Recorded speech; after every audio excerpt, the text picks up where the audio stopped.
Hello, I'm Dick Grimshaw of the Vetiver Network International, and I want to give you a short tutorial about how to use the International Vetiver Grass Tracking app. The app was developed by the Asian Institute of Technology of Thailand together with the Thai Land Development Department. It was first developed to be used in Thailand for monitoring and locating the thousands of vetiver sites which were established over the past 15-20 years. That was an initiative of the late King of Thailand. The Thais subsequently kindly extended the use of this app worldwide at the beginning of November 2018, and thus far we have added probably about 300 new sites, and of course there are probably tens of thousands more, many of which will never ever be added.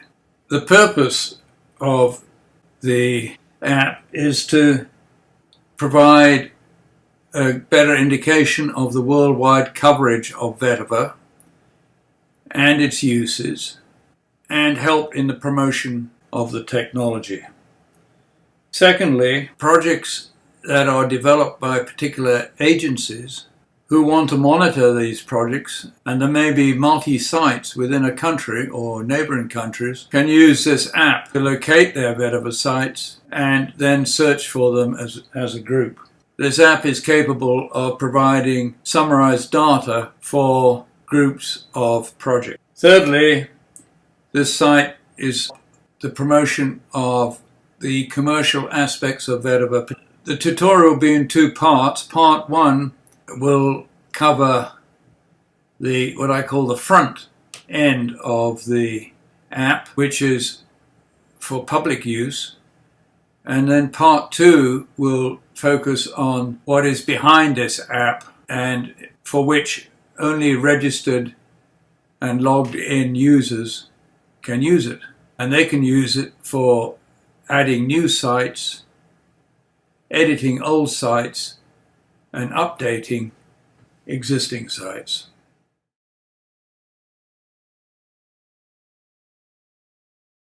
Let's first of all have a look at how the front side of this app works. There are a number of small menus which we need to look at. This item here is the index, and we'll open that up, and then over on the three bars, if you click on that, we get search results, show by, map style. When you first open up the app, all 3,500 sites show up here, and you can click on any of them and it will give you some limited information about them. In this view, this is vetiver type, and we have Chrysopogon nigritana, mainly found in Africa, Chrysopogon nemoralis in Southeast Asia, Chrysopogon zizinoides fertile, viable seed, which is from North India, and Chrysopogon zizinoides non-fertile is used throughout the world and is what the Vetiver Network International promotes. We can also show this by purpose of use, and the various purposes of use are agriculture, aquaculture, bioengineering,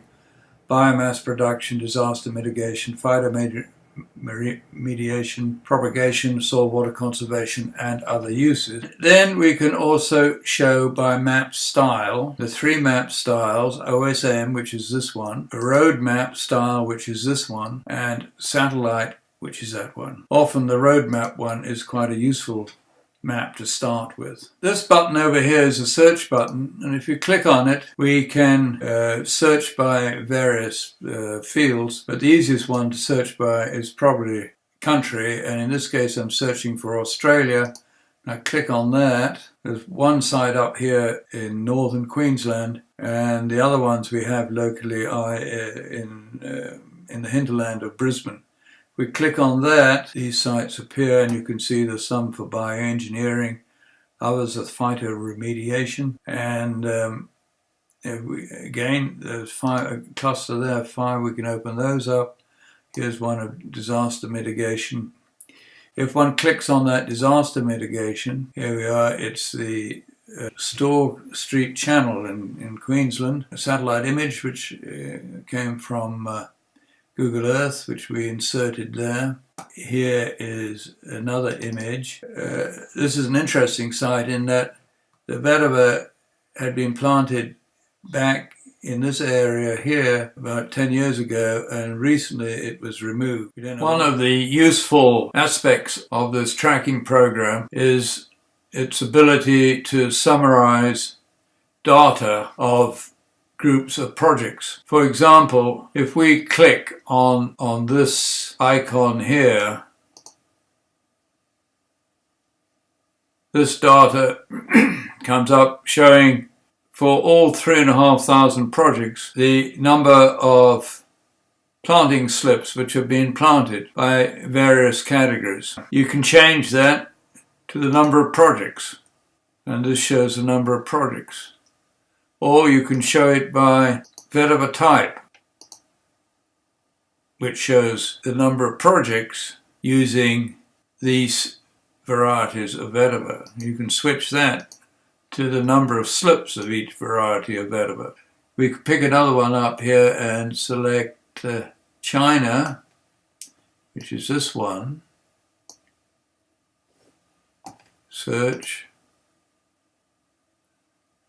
Here are all the Chinese projects. Gives you a good idea of the number of projects here in China. And we could switch it over to purpose of use. Shows the various uses of vetiver in China. And now we can come here and get the data together for China, and based on the total number of slips planted and purpose of the project. You can download this to your printer or to Excel spreadsheet.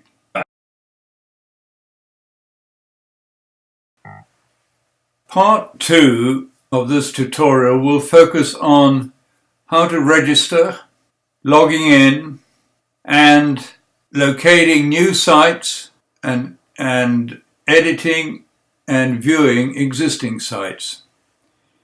So let's first look at registration. You click on this icon here.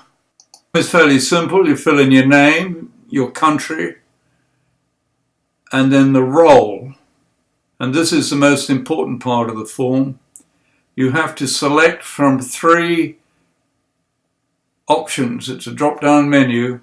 You can either be a project surveyor, a project investigator, or an administrator.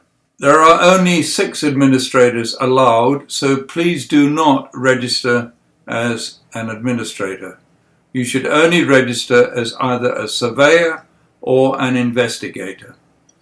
If you register as a surveyor, you will have to get approval, which may take a day or 2, and you will then have access worldwide to be able to add new sites and edit existing sites. If you register as an investigator, you get automatic approval and you can operate within your own country of operation. So if you want to be an investigator in Brazil, you will be able to add new locations in Brazil and also view and edit existing sites in Brazil. Please don't forget to add your email address and contact phone number. Once you have registered and submitted your registration, up here and click on it, and a login screen comes up, and you have to have an account with either Facebook, Google, or Microsoft, and you click on login with Facebook, for example. When you log in, it automatically brings up any site that you have been responsible for entering. And here, these are the sites that I have entered, and you will see that I've entered over 190 sites. You get 10 sites to a page. The menu is relatively simple. You have My Sites, showing your projects, which is, if you click this field here, then this screen appears. You have New Projects. This is if you want to add a new location. You click on that and you can see here New Project coming up. And then you have other projects which you were not responsible for locating but are in your area of operation. So if, for example, you are an investigator and you click on Projects under Supervision, then all the Brazilian projects will show up here and you will be able to view and edit them. You are not allowed to delete a project. Deletion is a responsibility of an administrator.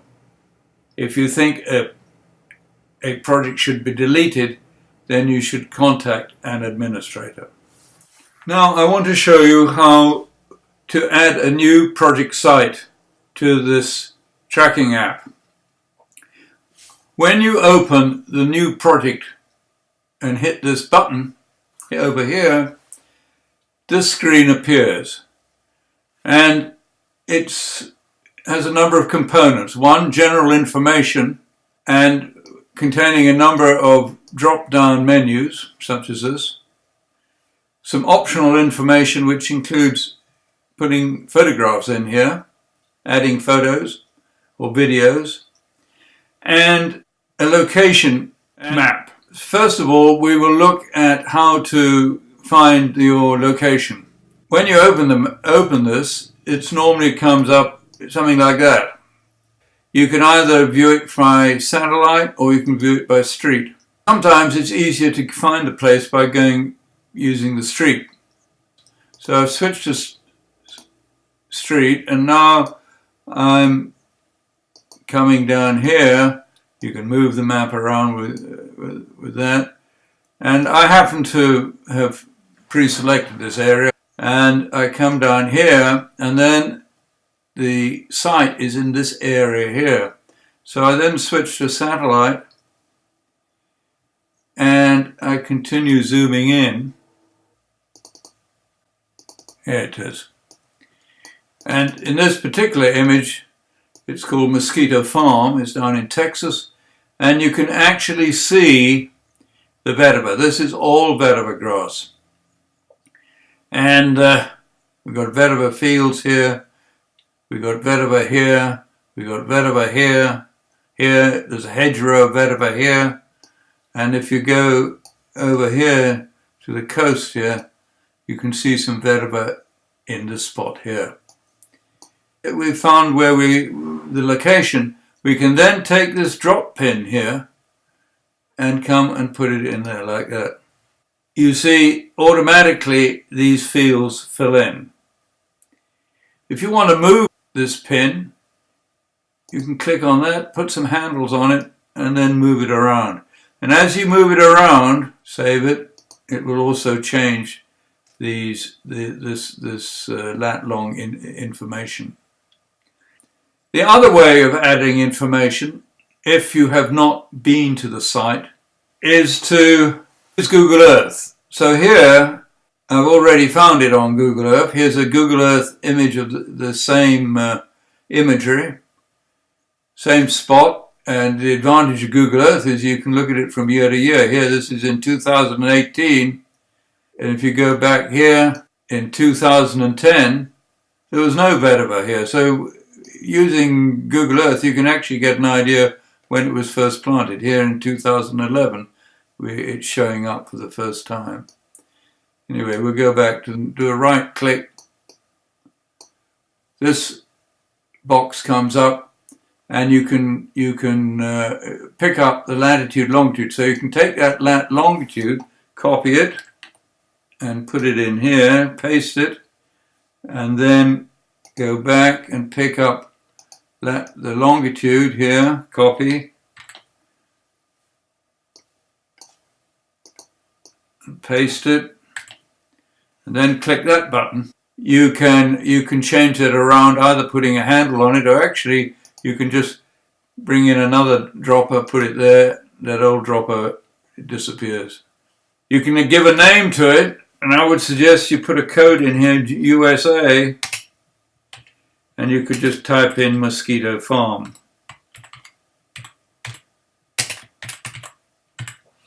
Now we need to fill in this part. We put the project name in here, USA, commercial nursery. If this was a company, you might want to put in an abbreviation for the company. Let's say MOSQ.